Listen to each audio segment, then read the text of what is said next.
Comienza el año de la serpiente en el calendario chino y será precisamente un año de serpientes para China. Por una parte, el crecimiento económico ya no vendrá tan rápido y tan fácil como antes. Habrá cambios muy importantes que hacer en la estructura del país y el nuevo secretario general del Partido Comunista, Xi Jinping, asumirá el poder formalmente como jefe de Estado el próximo mes de marzo. Nada le duele más a un movimiento dogmático que el que uno de sus fundadores se retracte.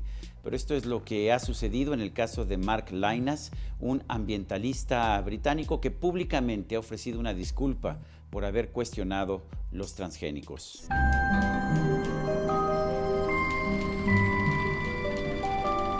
Si a usted le citan un poema en el que Jorge Luis Borges se arrepiente de la forma en que ha vivido su vida y que es el poema más citado atribuido a Jorge Luis Borges, tenga usted cuidado, porque no es una obra de Jorge Luis Borges. Todo esto en Quinto Poder, el programa de reportaje con opinión.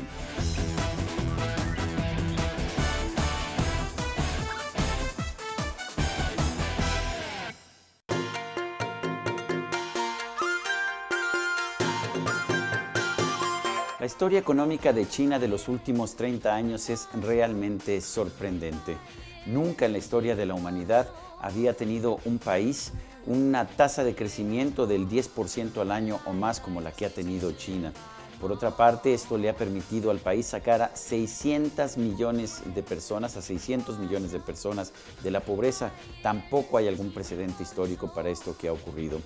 Hay distintas versiones, distintos puntos de vista acerca de qué le ha permitido a China lograr este crecimiento económico. Hablamos con una joven china, Ziyu Lin, precisamente para tratar de entender el fenómeno.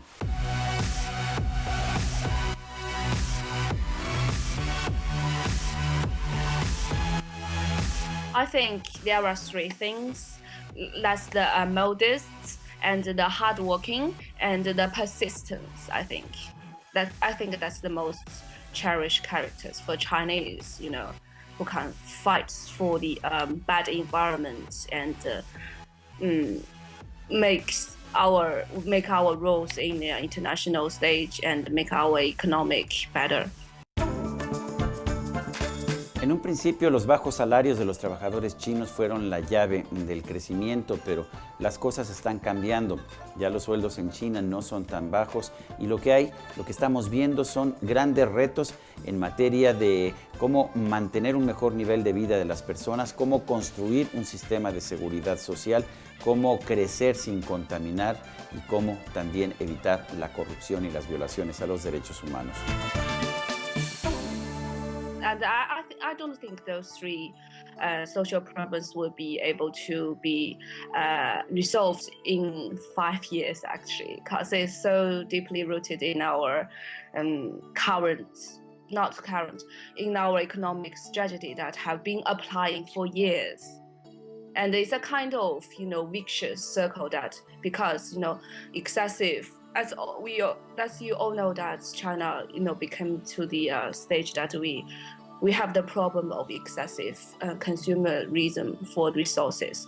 So that also means we got the bad pollutions and the bad environment, and also means we need to pay higher prices to buy the resources for support our economic development. And that also means our wages will be relatively lower. Yes, that's kind of things. So I don't believe they will be resolved soon. Las redes sociales y el Internet en general se han convertido en los principales focos de cuestionamientos, de críticas al régimen chino o a las cosas como están teniendo lugar en ese país. Y no sorprende que en estas condiciones el gobierno chino haya tomado medidas para censurar estos medios de comunicación.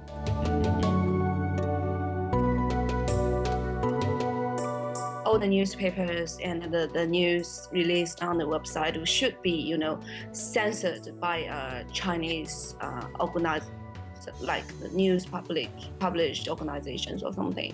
So maybe I think the biggest difference from we, the people in China and the people out overseas or the Chinese overseas, we can't see the four aspects for issues, especially for some the sensitive issues. So maybe the informations we got mostly from the our domestic channels like websites or newspapers, but just like I mentioned before, it's all being censored. So just like we just can see the half side of the issues.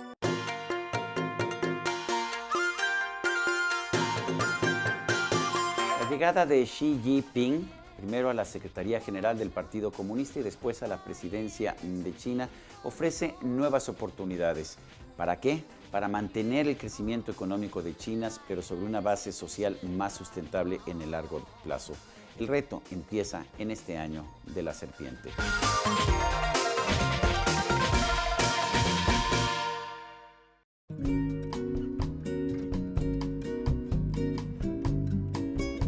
Mark Lynas, un reconocido ambientalista británico, era reconocido por su feroz oposición a los productos, a los organismos genéticamente modificados. De hecho, era tan fuerte su oposición a estos productos que llegó a invadir propiedad privada para destruir cultivos transgénicos, cultivos genéticamente modificados. Por eso, en enero de este 2013, sorprendió su posición en la Oxford Farming Conference cuando ofreció una disculpa pública por la oposición que había mostrado previamente a los transgénicos. Now, my lords, ladies and gentlemen, I want to start with some apologies which I believe are most appropriate to this audience. For the record, here and up front, I want to apologise for having spent several years ripping up GM crops. I'm also sorry that I helped start the anti-GM movement back in the 90s and that I thereby assisted in demonising an important technological option which can and should be used to benefit the environment. En su presentación en la Universidad de Oxford, Mark Lynas dijo que las posiciones que él había mantenido con anterioridad en contra de los productos transgénicos no eran más que mitos urbanos verdes. I'd assumed that it would increase the use of chemicals. It turned out that pest-resistant cotton and maize needed less insecticide. I'd assumed that GM benefited only the big companies.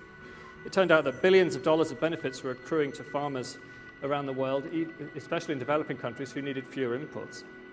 I'd assumed that Terminator technology was robbing farmers of the right to save seed. It turned out that hybrids did that long ago and that Terminator never actually happened. I'd assumed that no one wanted GM. Actually, what happened was that BT cotton was pirated into India and Roundup Ready soy was pirated into Brazil because farmers were so eager to use them. I'd assumed that GM was dangerous. It turned out it was safer and more precise than conventional breeding using mutagenesis, for example. Una vez que rebatió uno a uno los argumentos que él mismo había defendido en contra de los transgénicos, Lynas afirmó que para poder alimentar a un mundo de 9.500 millones de habitantes que tendremos en el año 2050, será necesario incrementar la producción de alimentos en 100%. Y esto, dijo, no se puede lograr sin alimentos transgénicos. My message to the anti-GM lobby, from the ranks of the British aristocracy and celebrity chefs to the US foodies to the peasant groups of India, is this. You are entitled to your views, but you must know by now that they are not supported by science. We are coming to a crunch point, and for the sake of both people and the planet, now is the time for you to get out of the way and let the rest of us get on with feeding the world sustainably. Thank you very much.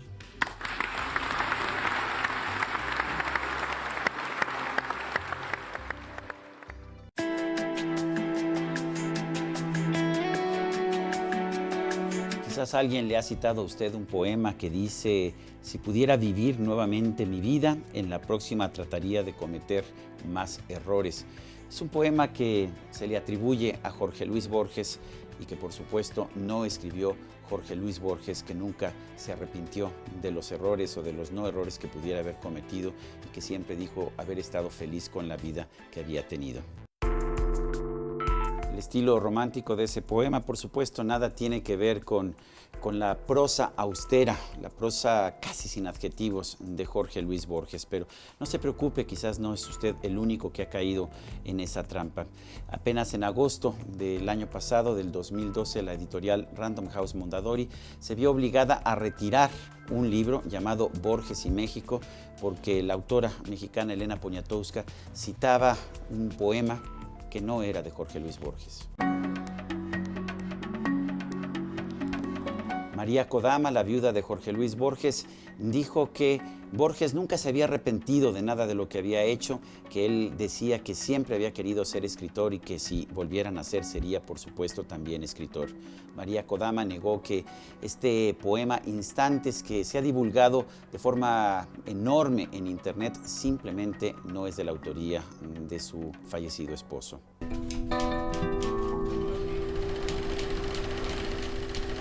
Este no es el único caso en el que una obra menor se le atribuye a un gran escritor. Al chileno Pablo Neruda, por ejemplo, se le atribuye una obra llamada Muere lentamente. De Marioneta se dijo que era el último poema de Gabriel García Márquez, aunque más bien sería el primero porque García Márquez nunca ha escrito poemas. También a Eduardo Galeano e incluso al caricaturista Quino se les han atribuido obras que ellos simple y sencillamente no hicieron. Es una especie de enfermedad de plagio al revés. Ahora bien, yo siento que es muy triste que muchísima gente, que millones de personas recuerden a Jorge Luis Borges por un poema mediocre y romántico, cursi, diría yo, que él no escribió. Quizás sea el momento para leer la excelente prosa de Jorge Luis Borges, uno de los mejores escritores de la lengua española.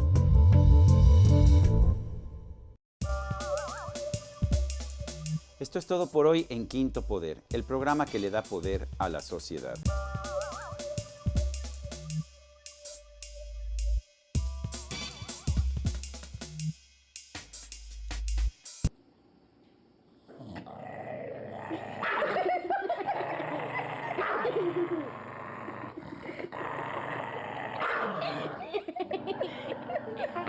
Una mascota, una cámara, más tu creatividad.